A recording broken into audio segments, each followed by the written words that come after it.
Contributors to sociological criminology. Adolf Quetelet. He founded and directed the Brussels Observatory and was influential in introducing statistical methods to the social sciences. He founded the science of anthropometry and developed the body mass index scale.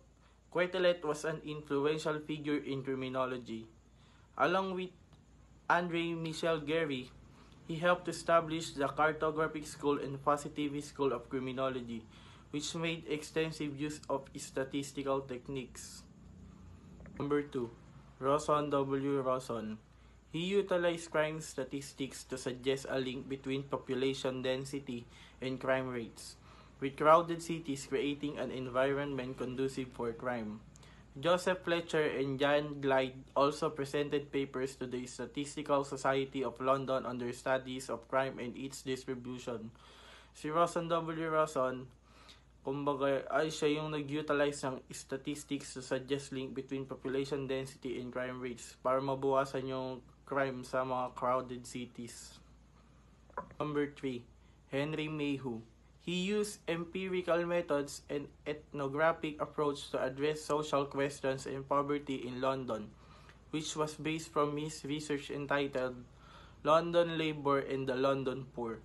Mayhew and his contributors collected statistics for each country and provided geographical or spatial representations of crime, mapped against the incidence of literacy, illegitimacy, teenage marriage, and so on.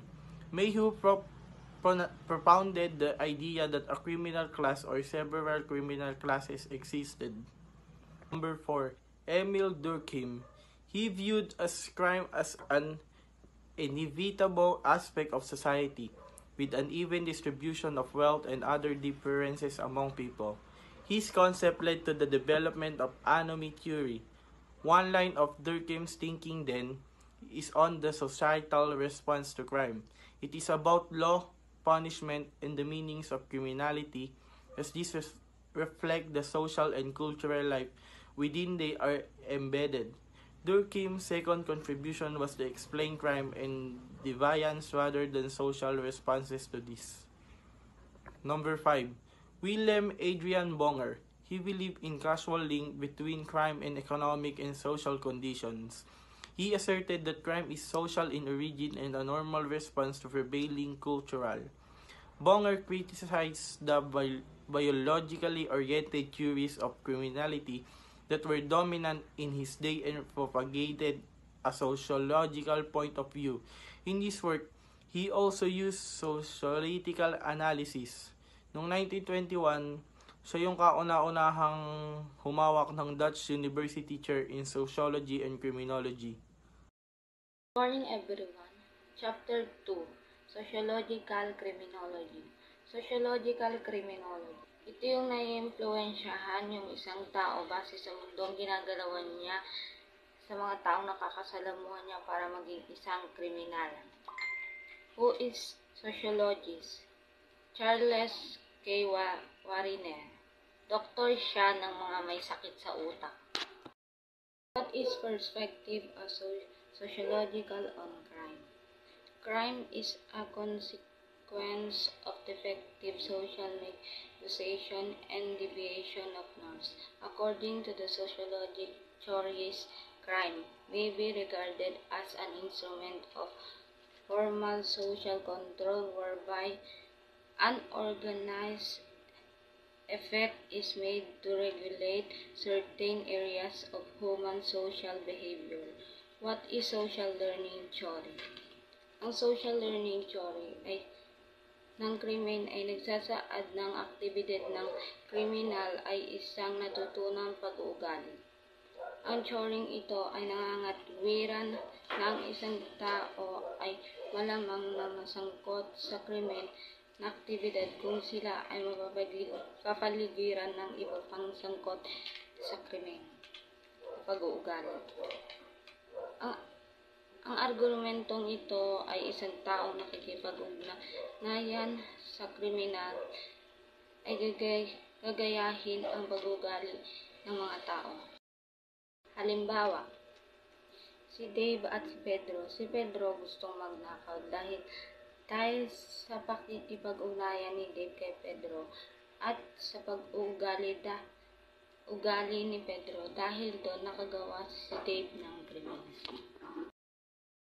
Classical conditioning theory states that behaviors are learned by connecting a neutral stimulus with a positive one, such as Ivan Pavlov's dog hearing a bell, neutral and expecting positive. The learned behavior is called a conditioned response. Operant conditioning theory. Sa operant conditioning theory, ang pag-uugali ay sinusundan ng mga gantimpala o parusa bilang mga kahihinatnan. Kapag ang isang pag-uugali ay pinarusa, ipinare sa isang resulta ng paulit-ulit, isang asosasyon ang mabubuo upang lumikha ng bagong pag-uugali. Good day, everyone. We are here to present you our topics. Modeling and underlying cognitive processes. Number 1. Live models, where a person is demonstrating the desired behavior.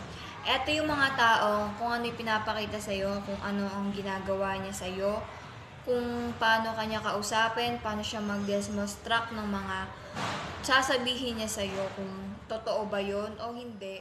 Dito makikita kung nagsisinungaling. Verbal interaction in which an individual describe the desired behavior. Dito, kung paano ka ma-describe ng kinakausap mo, kung paano mo siya i-handle, kung paano mo siya kausapin, kung paano mo siya masisiyasat ng kung ano talaga yung ginawa niya o may ginawa ba siya sa iyo. Dahil dito pumapasok ang mga nagsisinungaling by construct. Number 3, symbolic, in which modeling occurs by means of the media. Dito nakikita tayo mga nakikita sa Facebook, kung tama ba ang article na to, kung tama ba yung pinost niya sa Facebook, sa YouTube, sa Twitter, at kung saan-saan platforms ng social media. Dahil minsan may mga fake news tayong nakikita at hindi naman talaga. Kaya dapat maging masuri tayo sa mga pinopost. Sociological theories on crime. Sa string theory developed by Robert K. Merton, ito yung mga may gusto kang ipatupad na objective, which is your goals na gusto mong matupad. So by failing daw ng goal na yon na gusto mong matupad according to structural string theory, when you fail your goal, doon na may possible na commit crime.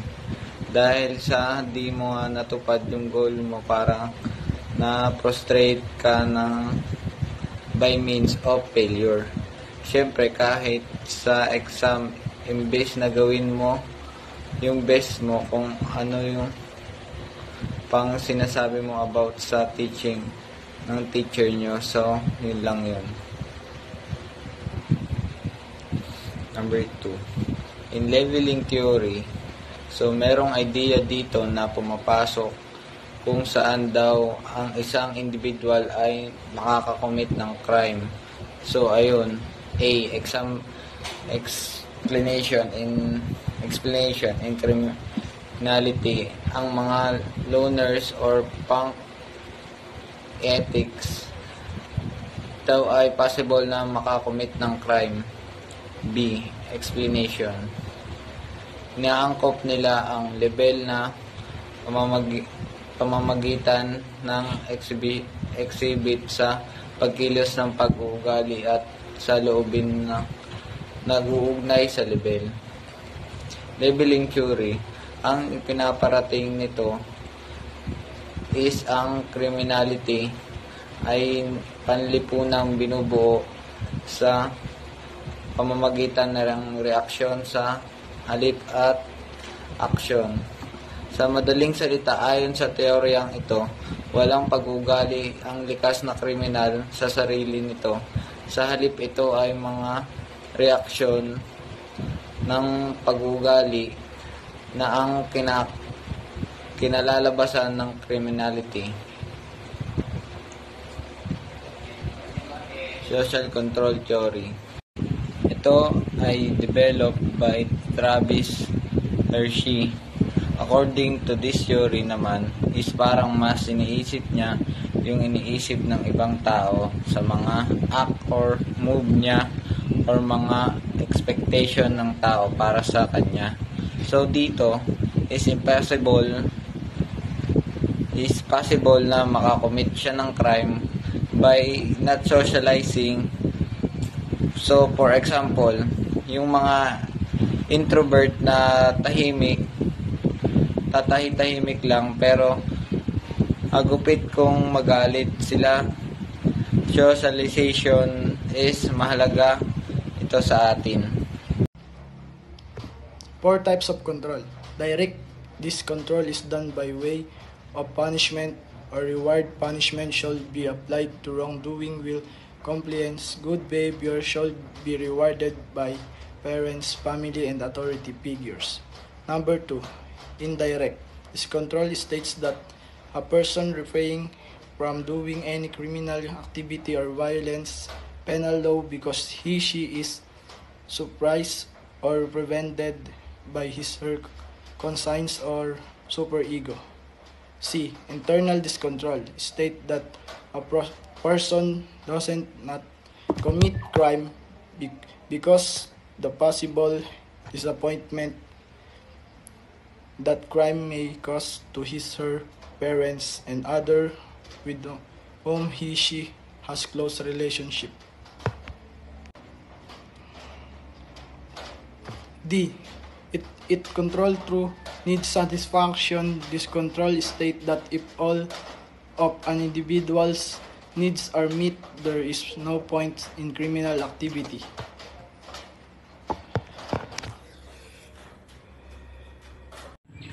Banduras. 4 principles of social learning: attention, retention, reproduction, motivation. Attention. The extent to which we are exposed notice the behavior. We cannot learn if we are not focused on the task. If we see something as a being novel or different in some way, we are more likely to make it the passive focus of our attention.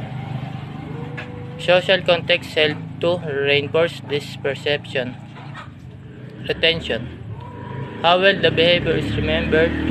We learn internalizing information in our memories. We recall that information later when we required to respond to a situation that is similar to with a situation within which we first learned the information. Reproduction. This is the ability to perform the behavior that the model has just demonstrated. We reproduce previously learned information, behavior, skills, knowledge when required. However, practice through mental and physical rehearsal often improves our responses. Motivation. The will to perform the behavior, the rewards and punishment that follows a behavior will be considered by observer. We need to be motivated to do anything often